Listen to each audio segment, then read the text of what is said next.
वेद पढ़े पर वेद न जान, ये बाचे पुराण 18।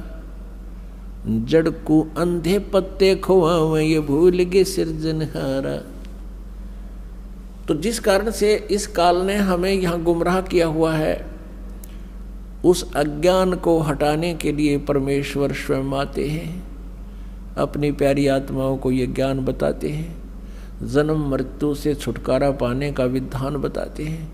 वो यथार्थ भक्ति, वो यथार्थ मंत्र जिससे मोक्ष हो सकता है और हमारे प्रारब्ध में आने वाले संकट कष्ट, जो जन्म जन्मांतर के पाप हमारे जीवन में लिख दिए गए हैं, उनको केवल कबीर देव, वो कबीर परमेश्वर ही नाश कर सकता है।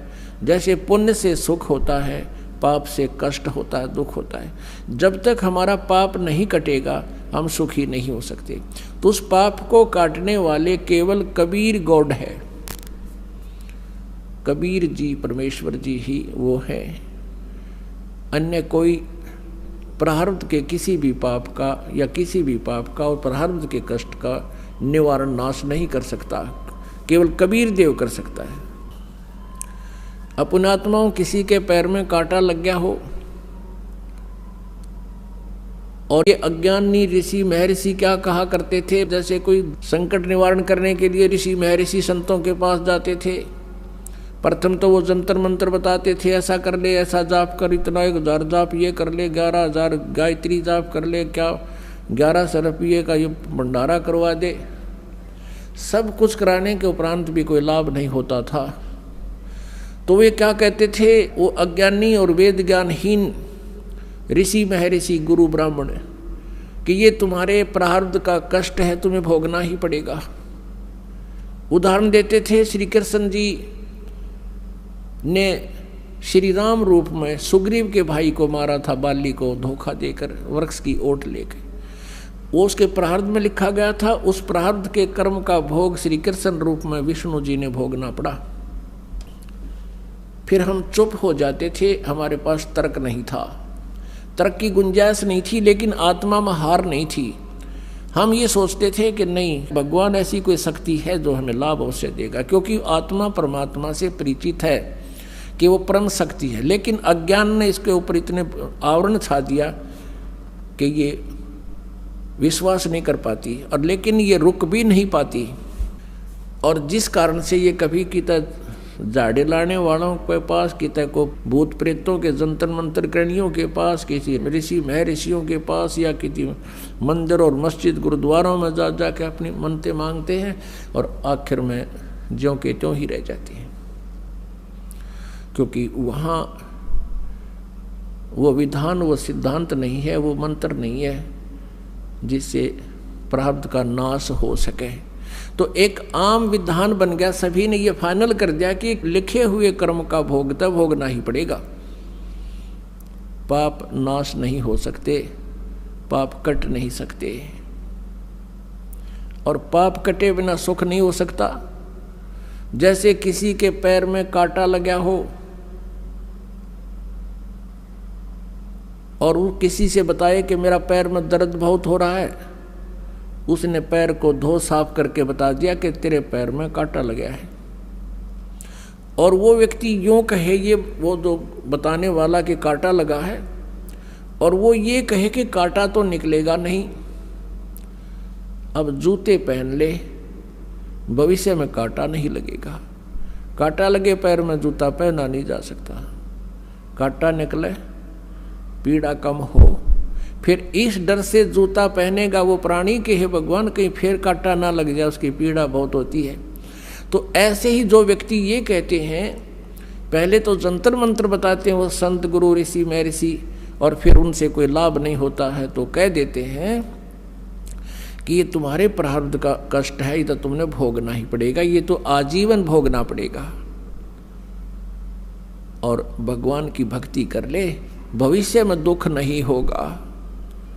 पुण्यात्माओं, जिस व्यक्ति के ऊपर कोई आपत्ति आई है और उसको राहत मिले नहीं, वो सपने में भगवान ना याद करे, वो कर ही नहीं सकता।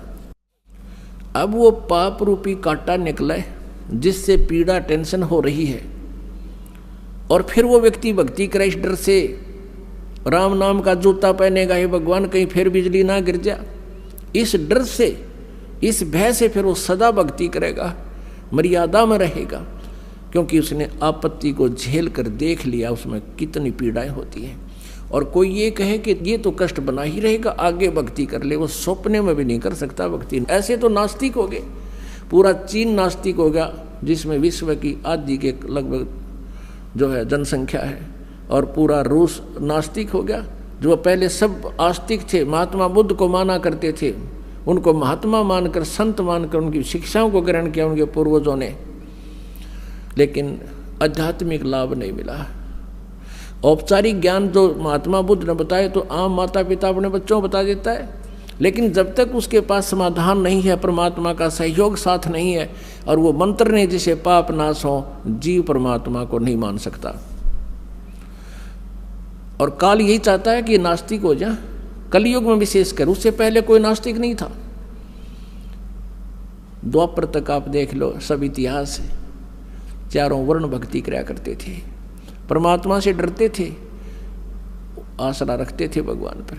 कलयुग में एक विशेष परमात्मा की और काल का एक विशेष वार्ता और संधि हुआ है, एक कंप्रोमाइज हुआ है कि काल ने परमेश्वर से जो पहली बार भगवान रूप बदल कर आए थे, रूपांतर करके अपने पुत्र जोगजीत के नाम से,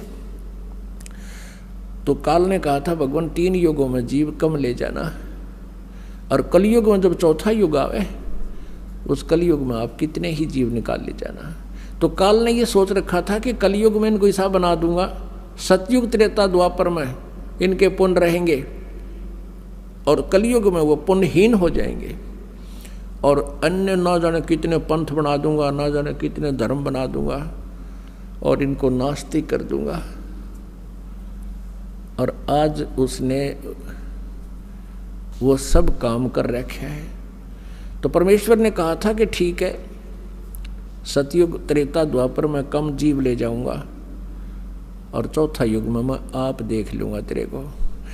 अब ये वार्ता फिर बताएंगे, आज प्रसंग कुछ और है।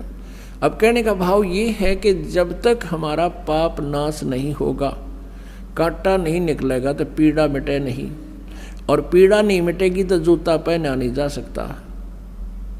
ठीक इसी प्रकार जो दुखी आत्मा यहाँ आते हैं, यदि वह परमात्मा परमेश्वर कबीर जी के जो हम दास नियम बताता है, मर्यादा बताता है, उस मर्यादा में रहोगे तो आप पर कष्ट नहीं रहेगा।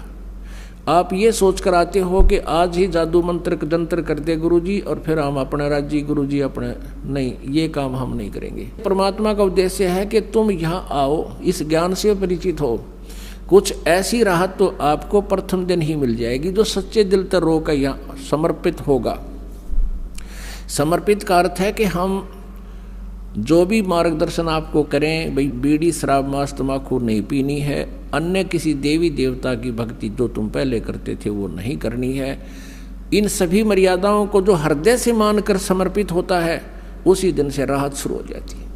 लेकिन हमारे भक्त और कुछ वो स्वयं भक्त पुस्तक आदि ज्ञान सुनकर पढ़ कर आते हैं, तो उनके धारणा ये होती है कि बार चल कर देखता हूँ, राहत मिलेगी तो ठीक है, नहीं तो नहीं। ऐसे व्यक्ति को यहाँ कतई राहत नहीं मिलेगी, चाहे आइयो चाहे मत आइयो। हमारा उद्देश्य है कि आपको राहत तो अवश्य मिलेगी, गारंटीड मिलेगी, आपके ऊपर कोई कष्ट नहीं रहेगा, मेरे से लिखवा लो तुम। लेकिन जैसे हम कहें ऐसे करते रहो। आपको बार बार यहाँ बुलाने का उद्देश्य है कि आप भगवान से परिचित हो जाओ, और परिचित होने के बाद फिर अननेसेसरी डिमांड खत्म हो जाएंगी, जिनके कारण हम भगवान से दूर होते चले जाते हैं, जिनकी हमें आवश्यकता नहीं। और फिर आप देखना प्रतिदिन भगवान कितने सुख देगा, आपकी सोच भी नहीं सकते। तो वो परमात्मा